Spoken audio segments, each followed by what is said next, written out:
said, I don't think so. Some people want to wear it, let them wear it, but it should not be made a marker of Islam. And we are Hindu Muslims. We are not Arab Muslims. And that on television. We are not Arab Muslims, we are Hindu Muslims. So that was also there. So his son and grandson will not say that anymore. I am sure of that. So that's other part of the story. Tagore never used the word nation in Bengali. I mean, no translation. He used at least 12 to 15 words. I once counted them, what kind of expression he used for patriotism. Deshaprem, Swadesh Chinta, Swadeshi Abhiman, Deshaprem, Deshbhakti. So many words are there he uses. But when it comes to nation, he uses the English word nation in Bengali type, because he says there is no in Indian translation nation possible. We don't have a nation.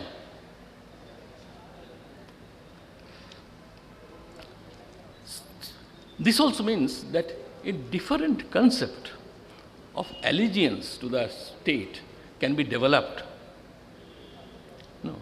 Where everybody doesn't have to have the same kind of allegiance to the state, it will be graded.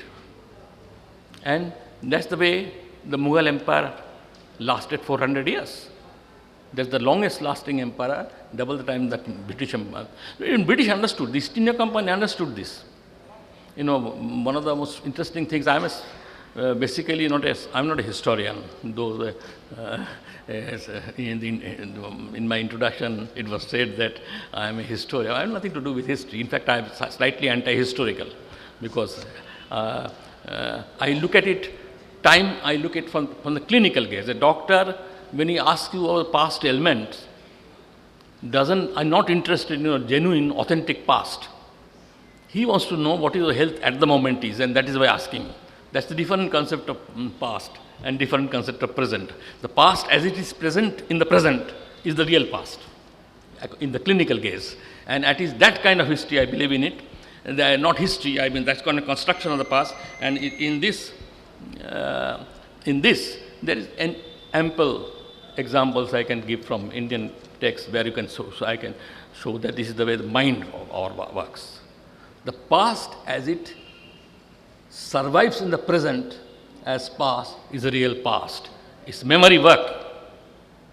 It's memory work because our original prototype of past, construction of past is a memory, shared people's memory.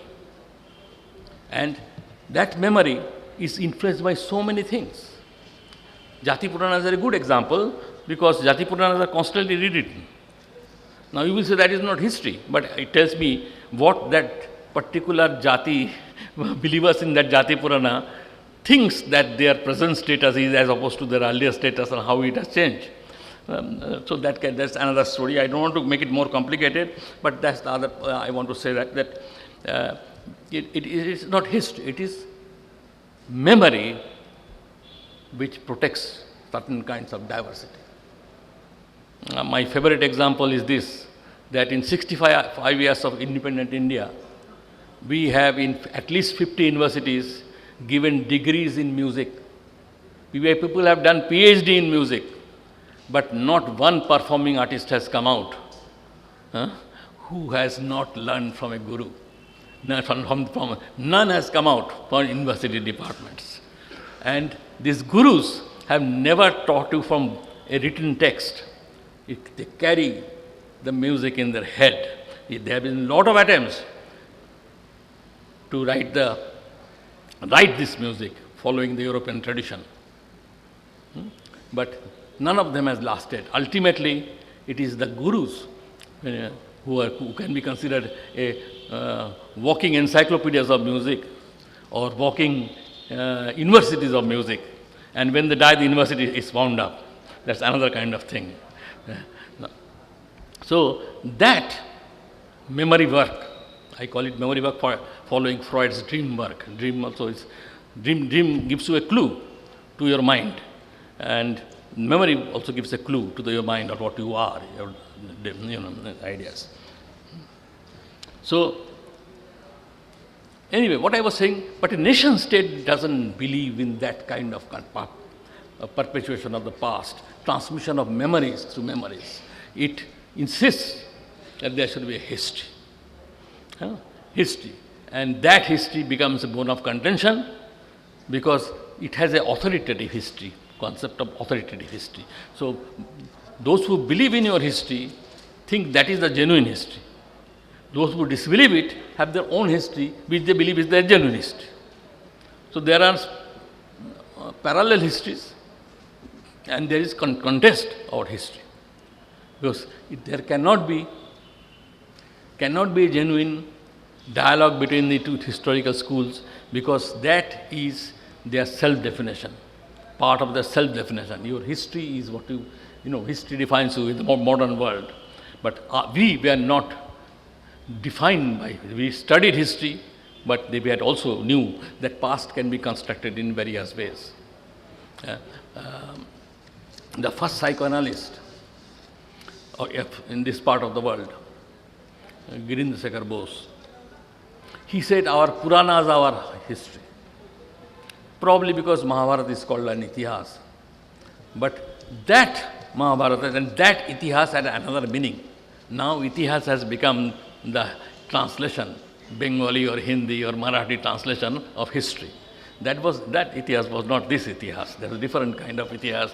That Itihas has also admitted ethics. A discussion of ethics. It admitted human emotions. It admitted the totality of a human person. That history cannot give you. History is archive dependent. History has this concept of objectivity. That objectivity relates to material objectivity. That objectivity has nothing to do with the feelings and sentiments of a person. No, there is no attempt to capture that. So that also reduces an entire class of experience of a community which is memory dependent, which has transmitted over generations through memory only.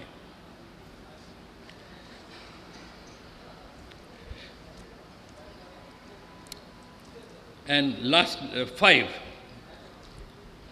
the accelerating place of secularization of society, not secularism, not ideology, but the process of secularization, which began in Europe in the 17th century, 16th, 17th centuries, that also is increasingly destroying cultural diversity. Because that secularism doesn't admit a sector of transcendence or a sector of sanctity. You cannot say that the 26 main rivers of India, which are all badly polluted, have their own rights. Human beings can have rights, but not rivers. Many years ago, I, in collaboration with Bangladeshi, Pakistani, and Sri Lankan and Nepalese scholars, wrote a manifesto on water. And they have said that rivers also have rights, like human beings. They have a right to live and right to flow. You cannot just choke them out and say that you are doing something for the greater good of the country. You just cannot do that because you have no clue. You may be doing greater good, but if it is an irreversible change, like inter-river linkage, and we had hydrologists in our team, which the future generations cannot undo, then it is not acceptable. Because they also have a rights on the same river. Not only we, but our children and our grandchildren have rights on the river. And if they have rights, then you cannot say that I can change the river permanently in particular way.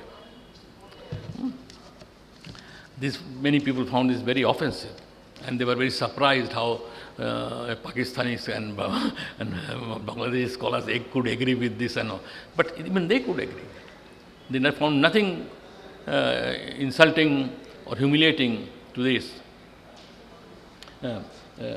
So there is that part of the story, that because in the modern world, in modernity, there is no genuine concept of the future and ethics which can relate to the future. Our guru is John Maynard Keynes, who said, economist, that in the long run we are all dead. And if you are dead, why not live well in this life till you live? And why think of the future? That. But the best argument was given by W.G. Fields, the American wit. He was once asked, what do you think of the future? And he said, why should I think of the future? What has the future done for me? So that's a different concept of future. So if you have no concept of what you are going to leave for your children and grandchildren, if you have no concept of the future generations, and if you are not a believer in rebirth or reincarnation, then if you are not afraid that in the next life when you will be reborn as a humble mosquito, then what kind of a pollution you are leaving behind in a river Yamuna or Ganga is of no concern to you. It is that hard secularism, 19th century rationalism with which we are living today. And liberation from that is very difficult, because in the heart of us, that is what we feel comfortable with. I do admit that my weaker moments I feel comfortable with that, because I find the world of faith difficult to handle, because I am born skeptic. All this comes out of skepticism. But I also am aware, I also want to be aware, keep in mind that the 17th century hope that you can inherit the omnipotency, omniscience and omnipresence of God as a collective human quality, because you have the help of modern science, I think is a misplaced optimism. Certain kind of things should be left untouched. Certain kinds of things should not be fiddled with, like the basic components of life. That is why there can be two arguments against nuclear weapons. One is this, that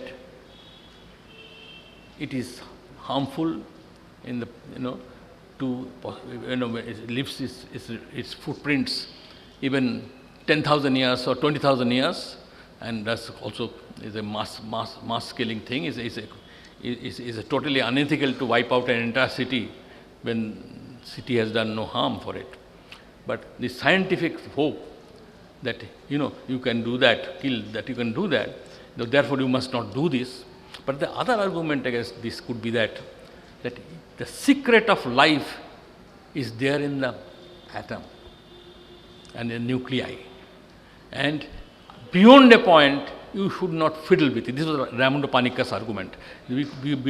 Beyond a point you shouldn't fiddle with it. There's something you should consider sacred. But who is going to believe in today's world that some things can be sacred and therefore untouchable? That will be done. So I think but at least we have to remember this. And finally,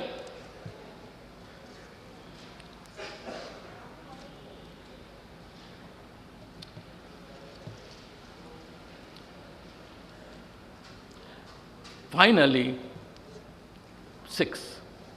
These are the six attacks, points.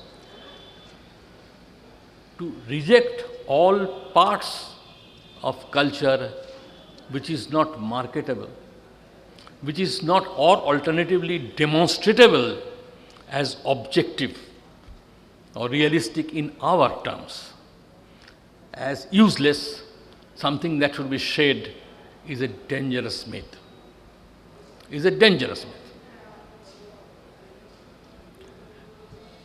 After 150 years of removal of appendix, when you don't have appendicitis, because if for some other reason they have to operate on your stomach, suppose you have an intestinal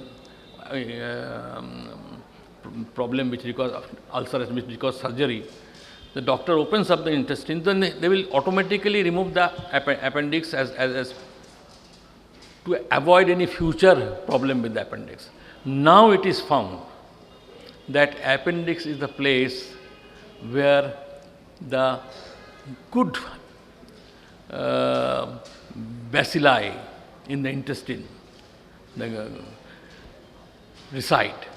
So in some ways, by cutting out the appendix, you eliminate the possibility of those good bacteria protecting you against the intrusive, more dangerous bacteria infecting your stomach. So after 150 years, now we know that you don't have to have tonsillitis. It doesn't, tonsillectomies, because tonsils have played their own role. It is useless to do it. So I can go on giving dozens of such examples. You don't have to operate impacted molar. That was after 100 years. we died. So there is this part of the story that because to decide the fate of the surrounding environment, decide the fate of entire cultures on your grounds of utility and non-utility it's a criminal ethical failure, because future generations might find other reasons why they should survive. The German general who mounted a genocide against the Hereros of Africa and ultimately left only 700 people among the whole tribe, so finished off everybody. When they ran into the desert, he sets the German soldiers around the places where water tanks were there, wells were there, and whenever they came to take water, they were shot. So almost the entire tribe was wiped out, and so he justified it by saying, these are an inferior breed of human beings. They have nothing to offer us. They are kind of close to savagery, and deservedly they should be wiped out. It's doing good to the human society. That was also Himmler's argument. Himmler's argument, Nazi self-justification, didn't come from primitive religion-based racism, as we often think, religion or ethnicity-based racism. That's what our earlier works all showed that. But later works showed, works like Robert Lifton's work on Nazi doctors and all, that Nazism's main support for genocide came from 19th century biology, eugenics, and 20th century hygiene, public hygiene. They thought it was hygienic to kill these vermins called Jews. They thought it was scientific rationality, a part of it, to remove these inferior breeds, because Darwinian social evolutionism suggested that the world no longer needed them. Future generations, they expected the future generations to be grateful to them for eliminating the Jews. I have given my 6 points, but I have not made specific recommendation of how to fight against them. A lot of people are fighting against them. I mean, I'm only saying it. I could have given that one, but there's not time. But I will be brief. I will give a clue. I have an overall statement I want to make about why it is necessary, why diversity is necessary. Diversity is necessary because, particularly radical diversity where you differ, because the stranger is not only a seduction and a temptation to you. The other is not only a seduction and temptation to you. The stranger is also an invitation to self-explore. You are defined by your other. You are defined by your other. You are not defined by the sameness of others, but because he is different. Because that difference makes you aware of other possibilities, other scope. It's a kind of a other possibilities that are open to you. And many a times, I am a student of genocide. For the last 15 years, I have been studying genocides and comparative genocides. The worst genocide take place among communities which are not strangers to each other, because they are close to each other. It is no accident that partition violence took its most horrendous forms in Punjab and in Bengal. Two places where communities were very closely intertwined.